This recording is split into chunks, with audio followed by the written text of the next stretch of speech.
We begin with another historic day in American history. Fortunately, we have heard those words many, many times here on CBS this morning. Today, President Trump could soon become the first president to be impeached twice, this time on a startling charge of inciting an insurrection. Last night, the House voted to demand Vice President Pence use the 25th Amendment to force President Trump out of office. Pence is refusing, so impeachment proceedings will begin just hours from now. And there are new signals this morning from Senate Majority Leader Mitch McConnell that he may be open to impeachment. Nancy Cordes is in Washington. Nancy, good morning.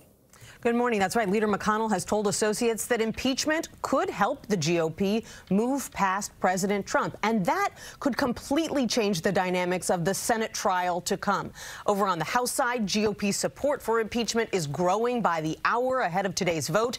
A member of Republican leadership is now on board. She calls it a vote of conscience.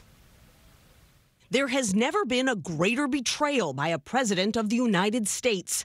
Those are the blistering words from the third-ranking House Republican, Wyoming's Liz Cheney, who says she will vote today to impeach President Trump. She'll be joined by at least 4 other Republicans, including John Katko of New York. To allow the President of the United States to incite this attack without consequences is a direct threat to the future of this democracy. The House is set to pass one article of impeachment, incitement of insurrection, arguing President Trump encouraged his supporters to obstruct the electoral count and the peaceful transition of power, adding that his actions resulted in the terrorist attack that occurred last week. Nor did he swiftly denounce the violence. Last night, House Democrats made a final and ultimately unsuccessful attempt to urge the vice president to invoke the 25th Amendment. Never before has the president sought to overturn a fair and secure election. The president's actions demonstrate his absolute inability to discharge the most basic and fundamental powers and duties of his office.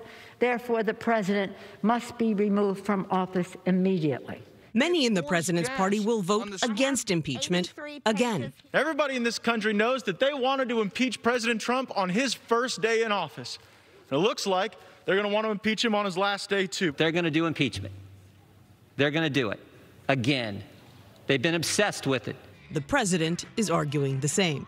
The impeachment hoax is a continuation of the greatest and most vicious witch hunt in the history of our country. In Texas yesterday, he took no responsibility and claimed there was nothing wrong with the speech he gave just before his supporters stormed the Capitol. It's been analyzed, and people thought that what I said was totally appropriate. But today's impeachment, with its high-level Republican support, suggests otherwise.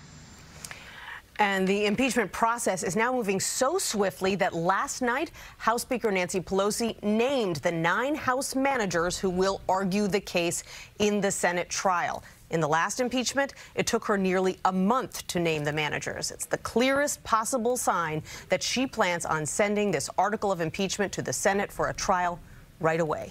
Tony? Yeah, here it comes. Nancy, there are new security measures on Capitol Hill, understandably, but we're hearing that several Republican lawmakers are actually angry about them. What can you tell us? That's right. Tensions were very high at last night's vote on the House floor between House Republicans and Democrats and even Capitol Police over a new security measure that requires everyone going onto the House floor to walk through metal detectors. That made many Republicans very angry. Some of them refused to comply, including a new member, Colorado's Lauren Boebert, who has vowed to carry a gun everywhere on Capitol Hill. She was spotted arguing with Capitol Police over searching her bag. Democrats say this is for everyone's safety, but Republicans argue it's an atrocity and unconstitutional. Tony? It does seem prudent. Nancy, thank you very much.